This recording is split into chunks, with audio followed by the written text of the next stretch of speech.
buenas tardes a todos. Voy a dar paso a hablar de una herramienta que es extraordinaria para el control de enfermedades de hongos y de bacterias en todos los cítricos, en todas las zonas citrícolas del mundo. El óxido cuproso se usa en los 5 continentes para prevenir más de 12 tipos distintos de hongos. El uso de los cúpricos lleva mucho tiempo usándose en la citricultura y hay bastantes incertidumbres y bastantes riesgos, porque es verdad que hay unas fuentes y algunos condicionamientos que pueden hacer a los cobres una herramienta complicada. Precisamente la charla de hoy se trata de reducir esa incertidumbre para que ustedes puedan tratar los cítricos, las mandarinas, las naranjas de una manera segura y puedan sacar beneficio de esta herramienta. Antes de hablar de lo que es la fitotoxicidad por cobre o el bronceado por cobre, voy a hablar un poquito de la esencia del cobre, de los básicos, de lo que es la agricultura.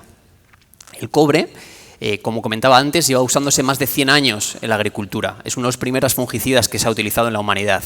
Y tiene dos vertientes. Por un lado, es un microelemento esencial para la planta, para sus procesos respiratorios, energéticos, y por otro lado, la forma disuelta del cobre,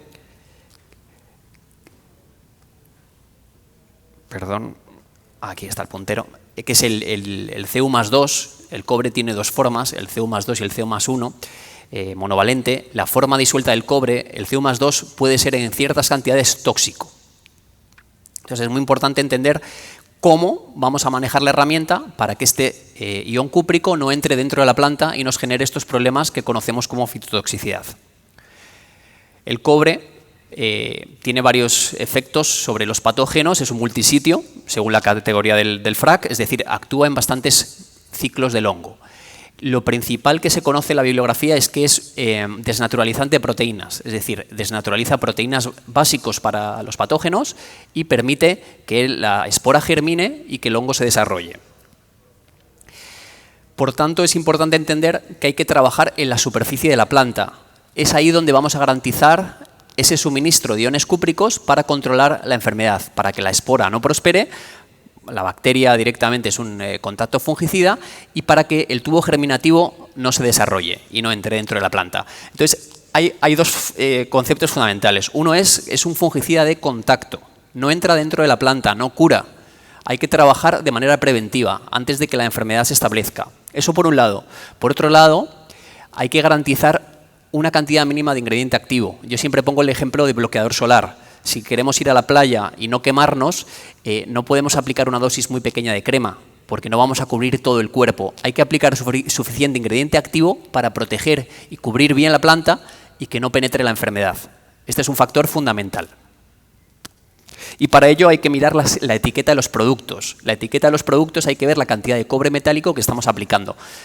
Es como la grasa si uno se pone a dieta. Hay que ver cuánta grasa estamos ingiriendo, cuántas calorías, pues lo mismo con el cobre. Hay que ver cuánto ingrediente activo, que es el cobre metálico, porque a veces nos confundimos con las fuentes, oxicloruros, hidróxidos, sulfatos. No, hay que mirar la cantidad de cobre metálico total de la etiqueta del producto.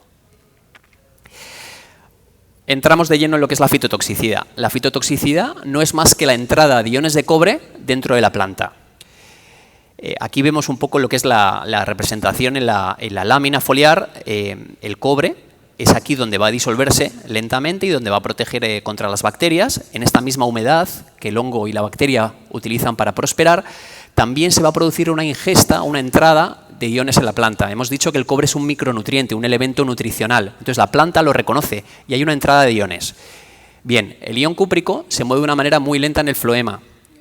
Hay una serie de mecanismos translocadores que mueven el cobre dentro de la planta como un nutriente. Cuando entran demasiados iones de cobre dentro de la planta, ahí se produce toxicidad en las células parenquimáticas. Y lo que hay que trabajar es con el cobre de tal manera que trabaje solo en la superficie y que la cantidad que entra en la planta sea mínima. ¿Cómo conseguimos esto? Bueno, hay 3 factores importantes para trabajar con el cobre de manera segura, sin fitotoxicidad. Uno es elegir la fuente de cobre apropiada. Las fuentes se diferencian por colores y por fórmula química. Las tenéis ordenadas de menor a mayor solubilidad. De todas las fuentes de cobre que hay en el mercado, disponibles para el agricultor, el óxido cuproso, el cobre en la naturaleza es rojo, no es ni verde ni azul, es rojo, químicamente es la fórmula más estable y la menos soluble, es decir, que la liberación de ion cúprico es más lenta. Aquí tenéis de manera decreciente, de menor a mayor, hasta dónde podíamos ir escalando. El sulfato pentahidratado es la fuente de cobre más segura que tenemos en el mercado, más soluble que tenemos en el mercado, puede ser hasta 1.000.000 de veces más soluble que el óxido cuproso. Bueno, por un lado está la fuente, es decir, elegir las fuentes menos solubles que son más seguras. Por otro lado, ¿qué otra opción tenemos? Los factores, sobre todo el factor fundamental para la solubilidad del cobre es el pH. Un pH ácido va a permitir, como vemos aquí en la gráfica, estos son cationes de cobre en ppm en función del pH, un pH ácido lo que va a hacer es que la liberación de iones sea exponencial. Cuanto más ácido es el pH, la liberación de iones se dispara y hay un mucho mayor riesgo de que entre dentro de la planta y genere fitotoxicidad. Por eso, la regla número 1 es trabajar con pHs del caldo ligeramente ácidos. Lo ideal sería mayores de 6, es decir, si nosotros no bajamos el pH del caldo a menos de 6 no vamos a tener problemas de fitotoxicidad. Muy difícil y vamos a reducir mucho los riesgos. El otro factor es la temperatura. Antes el compañero del aceite ha hablado también de la temperatura. La temperatura es un factor que influye a muchos productos. Fijaros la diferencia entre 15, 25 y 35 grados. La liberación de iones de cobre aumenta mucho con la temperatura y eso es un factor a tener en cuenta. Normalmente en campo es importante no hacer aplicaciones de cobre a más de 28 grados de temperatura en el momento que uno aplica. El tercer factor importante para reducir la fitotoxicidad es la mezcla. ¿Con qué mezclo el cobre? A veces hay mitos de que el cobre corta la mezcla, que no se debe mezclar. Obviamente cualquier productor, fabricante de agroquímicos va a querer que su producto se aplique solo, pero esa no es la realidad que nos encontramos en el campo. La realidad es que a nivel logístico hay que reducir las aplicaciones y hay que hacer mezclas con otros productos. El cobre se puede mezclar perfectamente, pero es muy importante seguir la secuencia de mezcla. Primero, disolverlo bien en agua y segundo, no mezclarlo con productos que aumenten su penetración. ¿Cuáles son estos productos? Están aquí mencionados. Los aminoácidos. Los aminoácidos, los ácidos carboxílicos, secuestran los iones de cobre y le ayudan a entrar dentro de la planta. Entonces, siempre que tengamos fruta, una naranja, un tangelo, siempre que tengamos fruta en la planta, no hay que mezclar los cobres con estas moléculas, ni con aminoácidos, ni con carboxílicos, ni con algunos organosiliconados, porque corremos el riesgo de manchar. El aceite. Seguramente surgirá esta pregunta, sobre todo a continuación de la ponencia anterior. ¿Se puede mezclar con aceite? Perfectamente. No hay ningún problema en mezclar con aceite. Lo que es importante es entender lo que le hace el aceite al cobre, que es sinérgico y lo ayuda a pegarlo más, y es importante seguir dos pautas importantes. No aplicar con estrés hídrico en la planta y con temperaturas muy altas, que sean mayores a 28 grados. Fuera de eso, se pueden hacer combinaciones con aceite y cobre sin ningún problema y sin ningún inconveniente. Obviamente, como comentaba el compañero anterior, cuanto más alta sea la calidad del aceite, sobre todo lo que se refiere a parafínicos de alta calidad, normalmente más del 96%, realmente pues menos problemas aún con la mezcla del cobre. Pero la mezcla de cobre y aceite es una mezcla que se hace en la citricultura mundial en cantidades tremendas, en Estados Unidos, en Argentina, en Brasil, en Asia, compaginan muy bien y ayudan, son sinérgicos, el uno potencia al otro. De hecho, para el Perú sería una estrategia ideal, luego voy a hablar un poquito más de las enfermedades, para alternaria y para mancha grasienta, la combinación de cobre y aceite. Es importante a veces aprender a diferenciar las manchas de daños que salen en los frutos, lo que es la oleocelosis por un lado y por otro lado las manchas de cobre. Son distintas. Aquí tenemos una mancha de cobre, de daño por fruta, y aquí tenemos oleocelosis. Lo que es el daño por mancha de cobre, aquí tenéis un poco un ejemplo claro, son varios ejemplos, de menor a mayor grado. Normalmente se diferencia porque tiene una costra. Se produce una costra, de hecho en algunos países lo llaman costra de cobre, y tiene una protuberancia clara marcada, marrón, que se nota clarísimamente lo que es el fruto, ¿no? Y además normalmente tiende a desplegar un manchado, bueno, como si fuera un chorreo, ¿no? Por así decirlo. Eso es una marca de fitotoxicidad severa por cobre en fruto. La oleocelosis, bueno, esto es exagerado también, esto sigue siendo una mancha por cobre, vemos ahí las costritas de las que hablábamos en este limón. La oleocelosis, sin embargo, bueno, pues presenta otras peculiaridades. Estos son 3 grados. Esto es un tratamiento que no lleva aceite. Esto es una oleocelosis ligera a los 48 horas de aplicado el aceite, con un colapso muy leve y muy poca descoloración. Y esto sería ya una mancha más severa, 10 días después de la aplicación, y ahí vemos las glándulas aceitosas del aceite. Esto sería una oleocelosis. Es importante entender cuándo se produce una mancha por el aceite y cuándo se produce una mancha por el cobre. Aquí tenemos también la escala de oleocelosis. Todo eso es mancha por aceite. Uno de los trabajos que hemos hecho con el óxido cuproso a gran escala es demostrar que no solo no mancha la fruta de manera cosmética, que es importante entender que el cobre bien utilizado no mancha la fruta cosméticamente, no afecta a los mercados, pero también, incluso yéndonos a un estudio más histológico de los tejidos, vemos que efectivamente puede haber algunos depósitos, si vemos a la epidermis de cobre, pero no hay ningún daño celular. Esto ya visto con el microscopio. Es decir, que el cobre, bien utilizado, a dosis de etiqueta, no solo no mancha cosmética la fruta, sino que no le produce ningún daño. ¿De acuerdo? Esto es importante tenerlo en cuenta. Mezclas. Bueno, como os decía antes, es importante con qué lo puedo mezclar. En general, la compatibilidad física del óxido cuproso, por su mayor estabilidad química, es bastante buena. Se puede mezclar con la mayoría de agroquímicos de uso habitual. Es importante, como os decía, tener en cuenta el pH del tanque, que sea siempre mayor de 6 grados. Si tenemos un pH del tanque ligeramente ácido, por encima de 6, vamos a quitarnos la gran parte de problemas.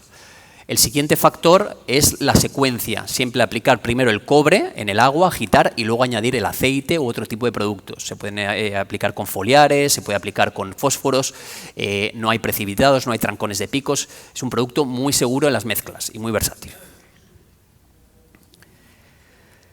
¿Cuáles son las enfermedades que más habituales que se controlan con cobre? Como os decía, el cobre controla más de 12, se utiliza para más de 12 enfermedades, patógenos de la citricultura mundial. Aquí tenéis una lista de los más importantes. ¿Me puedes conectar por favor? No, espera, me lo cuelgo.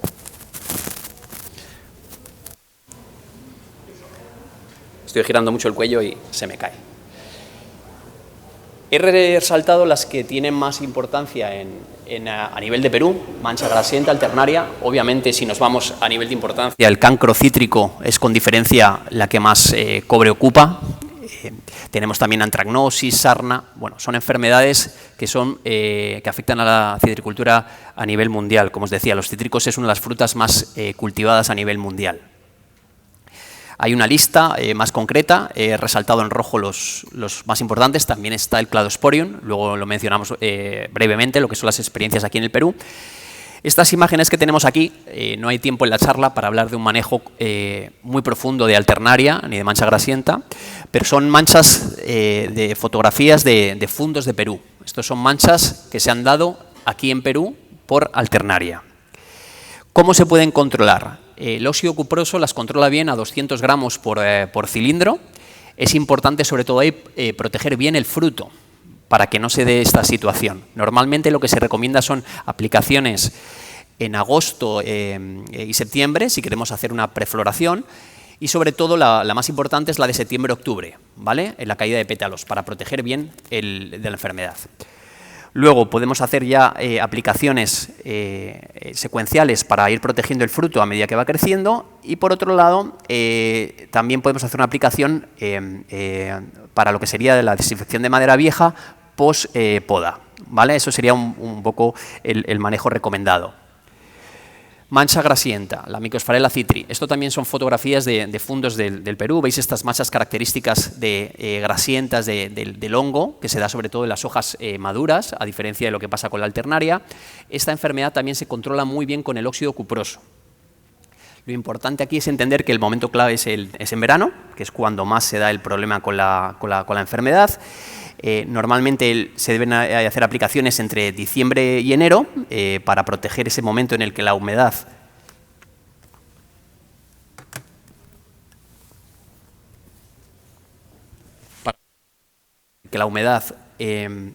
y las temperaturas del clima de Perú complican la situación y potencian el desarrollo de la enfermedad. porque al final la enfermedad entra por los poros de los estomas y es importante también cubrir bien el embés. Hay que hacer aplicaciones, cubrir bien la parte de arriba del embés y también la parte del haz. Hay que cubrir todo lo posible, incluso lo ideal es, si tenemos un historial fuerte de mancha grasienta en los campos, incluso aplicar en la hojarasca. Es importante la aplicación que va dirigida al árbol, también aplicarla al suelo, para bajar el inóculo de las esporas. Esto es muy importante, el manejo de la hojarasca para la mancha grasienta es importante y ahí el cobre también ayuda mucho. Podemos hacer una aplicación a finales de febrero también. Realmente, bueno, la aplicación, lo que es el manejo con cobre, la recomendación general, podríamos decir que un esquema completo de manejo para cancro, lo que sería un programa de aplicaciones desde inicio de la brotación, para proteger los brotes nuevos, a caída de pétalos a 75% y de ahí para fruto recién formado, con ese esquema de aplicaciones podríamos proteger contra la alternaria, contra la mancha grasienta y contra Cladosporium. Sería un esquema para prevenir y para proteger bien frente a las enfermedades de hongos más importantes que se dan en el Perú. Se conoce que los cúpricos reducen el inóculo de Cladosporium, la dosis sería la misma que comentábamos antes en mancha grasienta alternaria, 200 gramos por cilindro, también se puede subir un poco a 300 gramos también, pero partiendo 200 gramos. Y todo esto está un poco comprendido y en sintonía con las recomendaciones que hace Procitrus en el manejo de Cladosporium. Es importante el uso del aceite para frenar la germinación y por el efecto sinérgico y es una herramienta fundamental para todos. Gracias por la atención.